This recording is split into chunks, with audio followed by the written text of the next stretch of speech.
from the campus of the University of Nebraska at Omaha.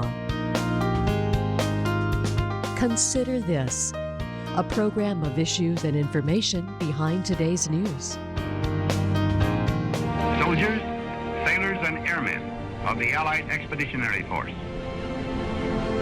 you are about to embark upon the great crusade toward which we have striven these many months. The eyes of the world are upon you. The hopes and prayers of liberty-loving people everywhere march with you. You will bring about the destruction of the German war machine, the elimination of Nazi tyranny over the oppressed peoples of Europe, and security for ourselves in a free world. Your task will not be an easy one. Your enemy is well-trained, well-equipped, and battle-hardened. The tide has turned. The free men of the world are marching together to victory. I have full confidence in your courage, devotion to duty, and skill in battle.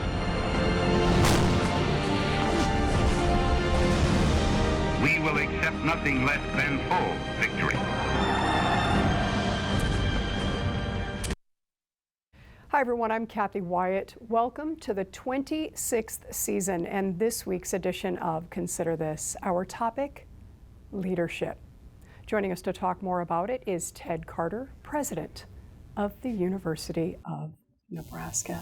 Thank you so much for being here and welcome. Great to be with you, Kathy, once again. Yes, welcome back, I should say. Thank you. Thoughts as you watch that opening video?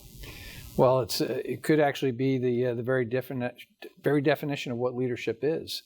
You're talking about a very fight for our way of life, our freedom at a critical point during World War II. If you would go back and look at some of the phrases that General Eisenhower used as the leader of the Allied force, talk about empowerment, faith in your courage, confidence in your courage, stating the goal, we accept nothing but victory. Every sailor, airman, Marine, soldier, they knew exactly what was expected of them, and they delivered. Thank you. Who do you consider to be the greatest leader of all time? Well, there are so many. I mean, you look at a lot of our early presidents like George Washington, Abraham Lincoln, some of our military leaders like Dwight D. Eisenhower. For me personally, Vice Admiral James Bond Stockdale, Vietnam era fighter pilot. One of the first to be shot down during the Vietnam War was in the Hanoi Hilton for over 6.5 years, lived 4 of those years in isolation and shackles, survived it, but more importantly is what he did to lead the other hundreds of prisoners of war to find their freedom in 1973. Medal of Honor recipient. I can't think of anybody that's endured more for our nation and led at the same time. Yes, and he joins so many amazing leaders. We checked into leverage.edu and found 15 other men and women. We're going to put those names up for our viewers. Different people, different places, different times, right, but all possess certain traits, such as the ones you just described, right, that make a great leader. Talk about that. Well, I think communication skills are certainly at the top of the list. I talked about empowerment, empathy, humility, and a vision. I think as you go through that list, all of those leaders had even those as qualities from the beginning. Okay, and much of your life has been spent serving as a leader. I'm going to ask you to go back in time now. What would you consider to be your very first leadership role? Well, there's leadership roles that you have as a mid-grade officer, and certainly all that happens before then is learning how to be a follower. So before you can learn to be a leader, you have to have had some time as being a follower. But truly, my first leadership experience was in 1999, commanding my first F-14 Tomcat Squadron. I was not quite 40 years old, leading about 30 pilots, 300 enlisted men and women who took care of the maintenance of those airplanes. And during my time of leading that squadron from 1999 through 2000, we served on board the USS Theodore Roosevelt, another great leader, the aircraft carrier, and served in 2 combat theaters of operation. Operation Allied Force over Kosovo, and then we went through the Red Sea, the Suez Canal, and then up into the Arabian Sea, the Arabian Gulf, and then we went into the beginning of operations in Iraq before Desert Storm 2. I want to talk more about that in just a few minutes, but I want to address this whole idea. You talked about following, but also making mistakes and learning from those mistakes. When you think back to those times, what mistakes did you make and how did you learn or grow from those? As you prepare for these leadership roles, you take classes, you watch other leaders, you think you have an idea of yourself when you get first put into that position. I still remember the first day that I stood in front of my ready room, in front of my fellow pilots and my squadron mates, and I thought I had to be some combination of multiple great leaders, some of whom were depicted in the movies, some of which you see on these films. And after my first meeting, I went back to my room where I just reflected on what I just said to everybody, and I realized, I didn't really show myself. I was pretending a little bit to be the best parts of a whole bunch of other, leaders that I really admired, and that was my first misstep.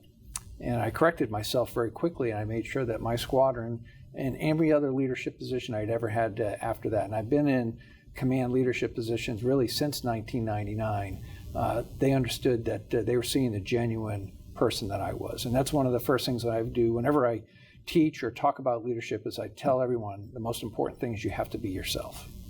Who inspired you through all of that? I mean, there has to be somebody that when you fell down, inspired you to get back up again. Who was that for you, President Carter? Well, I had a number.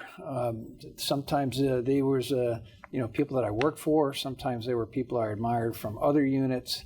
But most of that real in-person inspiration came from people that I flew with. Most of these men had served in Vietnam, came back from a very unpopular war, and still were serving, still saw the bigger picture of what it meant to support and defend democracy and our Constitution. So a lot of them were heroes of combat action in Vietnam and other battles. So I always look to them for how they led in the most complex situations. Yeah, and those are the people that don't even really realize what kind of an impact they're making on people. And when you tell them, no, I'm just doing my job, right? Right.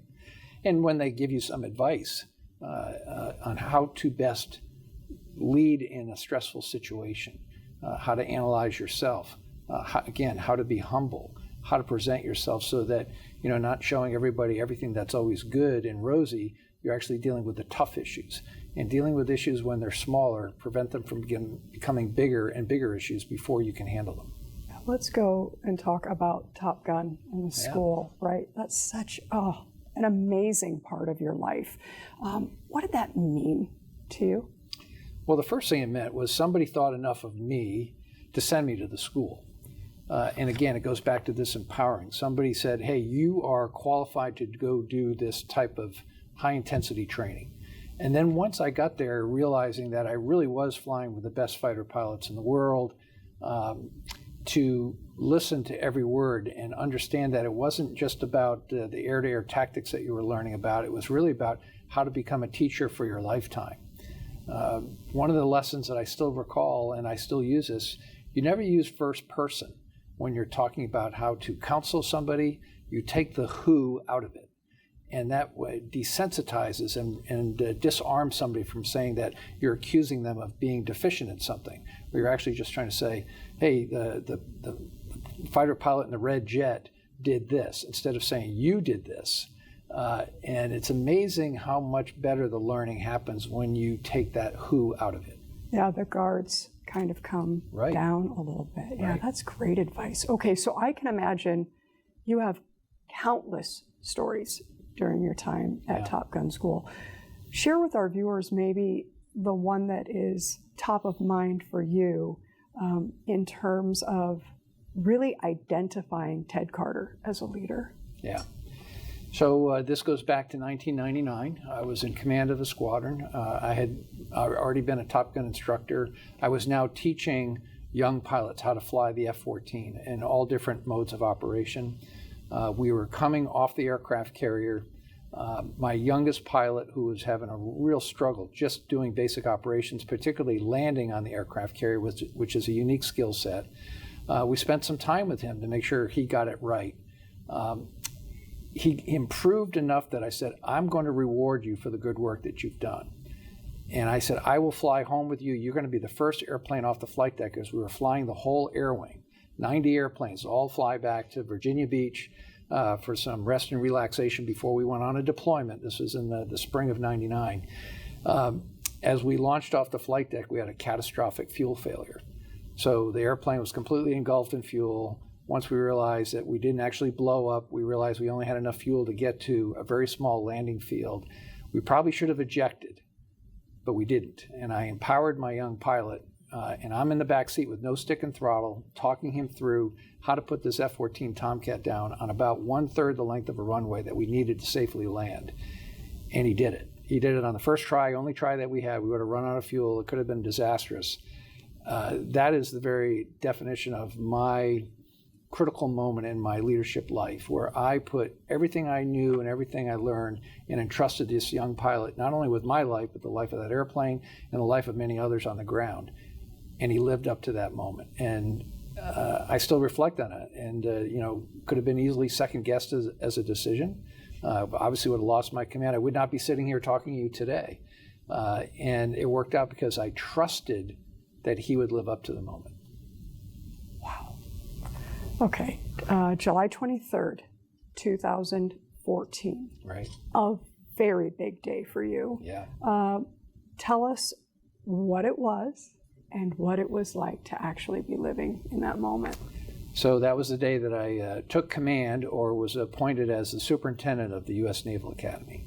So to be put in charge of an institution so storied, going all the way back to October 10th, 1845, a school that I spent 4 years attending, graduating in 1981, and now to come back and lead and know that I had the reins, the responsibility of leading 4,400 young men and women, midshipmen, over 2,000 faculty and staff, management of the grounds, much of which are historic buildings over 100 years old. It was a tremendous weight to take that on, but an excitement. Mm-hmm. It was my promotion to my 3rd star, so that was the day I became a vice admiral. And I was excited. I was excited, if for no other reason, just the opportunity to make a change in a positive manner for the future development of our U.S. Navy and Marine Corps. So it was a day of excitement, and it was a proud day. My family was there. Thousands of people attended the ceremony as we honored Vice Admiral Mike Miller, who was retiring, who I replaced. But this moment of optimism that we were going to enter into a new era. And then you journey to the university where you have such a great impact on the development of students and faculty. How does one go from what you've just described to being the president of our university system? I think the life lesson, and this is true for anybody that's going from one portion of their career to another, is, there's this theme that what got you to your new position is not always based on just what you've done. There's going to be so much more to learn. So even though I had run the U.S. Naval Academy, I had run the Naval War College, it was really my opportunity to lead in complex situations and complex organizations that set me up to be ready to come here to the University of Nebraska. But even knowing that I had some confidence in what I could do, the situation is dynamic and it changes. 3 months into this job and we're in a global pandemic. And everything I thought I would be doing to improve the reputation, improve enrollment, improve workforce development, and growing the state had to be completely rethought. So 2 years of effort to lead us through that, make sure that we took care of our students, our faculty and staff, but yet kept the mission of educating and graduating our students and seeing them go into the workforce and be successful citizens. I'm really proud of what we as an institution across all of our campuses, particularly our chancellors, the faculty, staff, the deans, the provosts, everybody rose to the occasion. And here we are, we're coming out of that. Now we're in a new era. Yeah. And there's more to do. Well, and including you though, President Carter, I can't even imagine changing gears. Sure, you have to have a lot of the same traits, but it's just a whole different ballgame. Yeah. And to arrive here in a university system and met by a pandemic, didn't even really have time Right. to, get into the groove of how things are really supposed to be working. Talk about that a little bit, because I don't think we should skip over that. Well, the life lessons that I had in flying combat did serve me well. We live in a world where we have so much information at our fingertips through globalization, through internet technologies. You would think we'd have the solutions to everything. But yet we all knew that we didn't really know enough about what was happening with COVID-19, what the variants would be, whether we should be just all closed and all go to our rooms and try to teach remotely for some number of years, or whether we could even open up the campuses. So as I sat with my best advisors, my leadership team, and we did this collaboratively, not just Ted Carter coming up with the idea, I spent a lot of time listening to other ideas, listening to other priorities. And at the end, as we talked about what we knew, what we thought we knew, I pointed out that this is what it means to operate in the fog of war. Mm-hmm. You don't always have perfect information, and you've got to be able to make a decision with maybe 70% or 80% of the information needed to get to a perfect solution. So we made decisions in that fog. I called it the fog of COVID. Mm-hmm. And it turned out, I think the majority of them were very good for the university and for our students. I want you to go back to that word collaboration. Yeah. Very important at any time, let alone in the midst of a pandemic. I think, some folks might have wanted to just think independently, right? Just to get it done, just to kind of bury your head and go through it. What did you see in terms of collaboration? I've asked several guests about that who've come in here and said, hey, that really saved us. I mean, that was just such a big deal for us to be able to pool resources, especially with organizations maybe with whom they hadn't worked before. Right. So talk about that a little bit. Well, you can't have collaboration without trust. And trust with everybody that's at your table where you're trying to get the best ideas and put them all on the table only happens when you empower your leaders to know that you believe in them. Anytime you go into that type of situation and you believe that you are the smartest person in the room, that you will end up with 51% of the decision or the vote on what happens next, you will deteriorate. You will limit the amount of collaboration that can happen. So when you invite that and all ideas are coming on the table and you're willing to listen to them, then oftentimes you can get to the best solution. Okay. And you mentioned COVID is obviously a great challenge when you arrived. In the day-to-day, President Carter, for those of us who can't fathom what it would be like to run a university, right?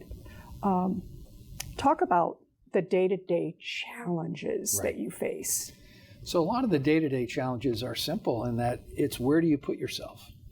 And that's an important part. There's this idea that 90% of being successful at work is being there. Well, where are you going to put yourself when you have 4 campuses, arguably 5 here in the state of Nebraska? That's often something I spend time on. And then who do you give yourself access to? Who gets direct access to you without any, formal scheduling meeting? Those are important. So to be, to have access, to be approachable, and to know that you'll take any information, that you're willing to take the worst information and not overreact. Mm-hmm. Then you invite the worst problems that come to you, and first question I ask when a really big problem comes to me is, what's your recommendation for next steps? Rather than me say, I'm going to tell you what to do.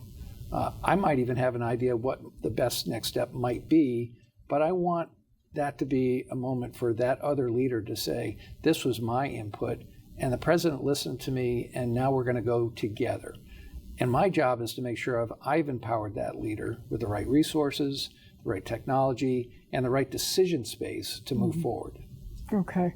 And you mentioned another word earlier, vision. Love that. Recently launched something called NU Deal. Yeah. Yeah, that's exciting. So this is a new program that we are developing our educators to be our future leaders. Some of them are already in some leadership role. It's representatives from every campus. They meet 2 times a year over the course of 2 years. And this is an opportunity for them to learn from each other, get access to other leaders, listen to stories, become storytellers themselves. I just gave a module on storytelling and how it empowers you as a leader and how to make a point. And it's exciting. I mean, we're developing our future campus leaders from within. Okay, so in doing that, and it sounds fantastic, there will be challenges that you will face, but as you mentioned, there are also some opportunities. Right. Dive a little bit deeper into that. Well, I mean, we've seen so much federal money come for us. I mean, we've seen some recent news releases on how much tax revenue is here in the state of Nebraska, but yet we have these challenges. Inflation is at a 40-year high. I am looking always to making sure that we have the right policies and the right resources to do our job. And we are in a challenging time. We're in a challenge for a fight for talent, whether it be faculty or staff. We're in a fight for enrollment to get students to see the value of a 4-year education. So we've got some big challenges out in front of us. We're not as impacted in the state of Nebraska as the rest of the nation is. Right now, about 1.4 million students short in undergraduate campuses, post-secondary institutions nationwide over the last 2 years. And yet we've seen a little bit of an enrollment drop ourselves between our enrollment high at the height of COVID-19 to now we're a little bit of ebbing as workforce opportunities are out there, maybe community colleges, or a lot of students just saying, I want to take some more gap time. So we've got a narrative which is a combination of managing our resources and talking about the value of a higher education degree. When you said the word staff, I'm sure that a few of the folks watching moved a little closer to the edge of their seats, because this isn't just something that's going on in the university system. Right. People are having a very tough time not only finding folks to come in and serve, but good folks to come in and serve. You know, if we had this room, this space filled with managers, what would you tell them in terms of staying afloat, right? Keeping the faith. But what would your advice to them be?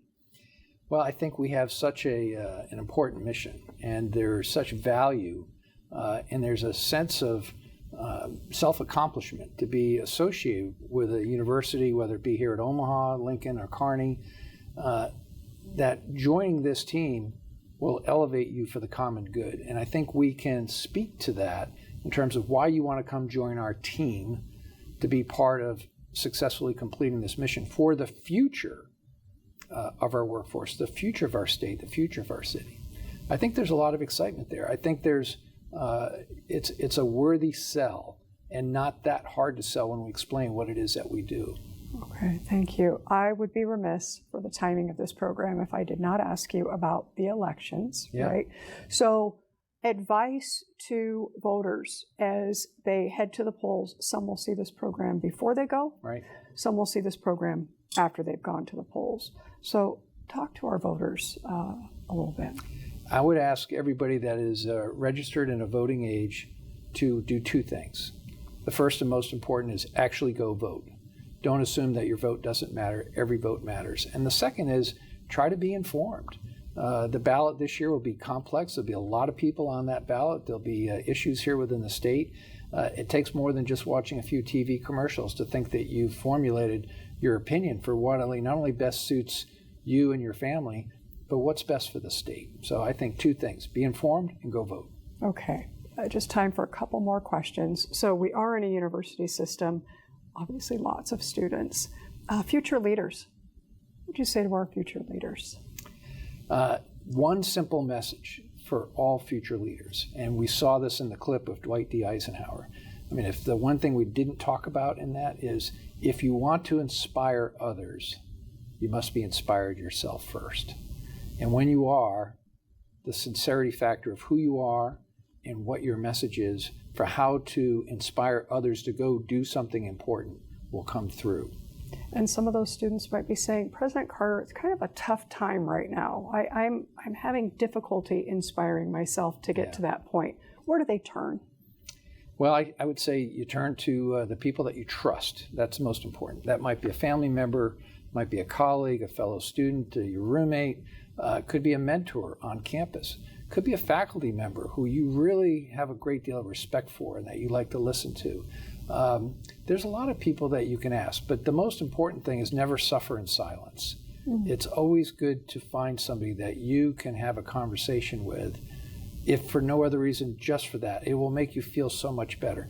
And more times than not, the person you're talking to will give you some very friendly advice for how to move forward. Okay, we have less than a minute remaining. Final thoughts as we wrap up our interview on leadership. Leadership is not something that you learn in a book. It's something you learn by doing. And the classroom of leadership is the crucible in which we put ourselves. So don't be afraid to make mistakes.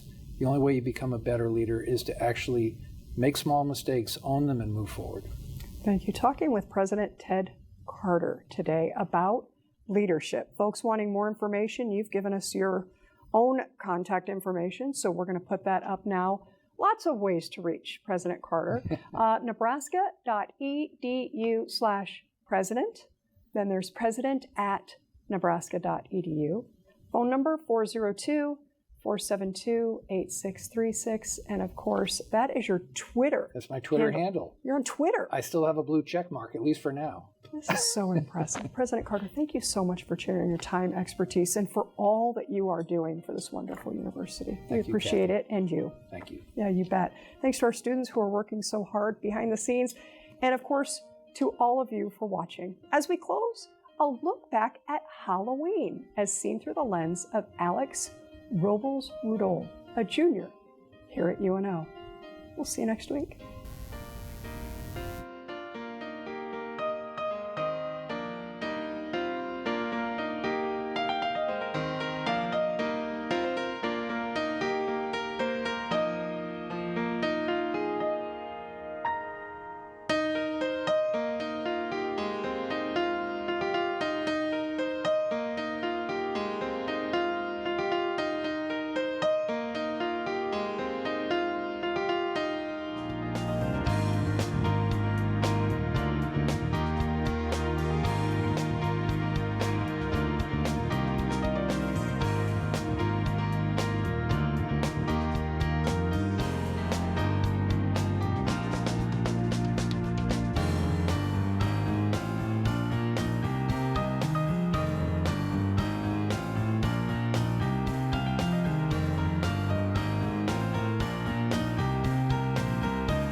Consider This is an issues and information program produced by UNO Television.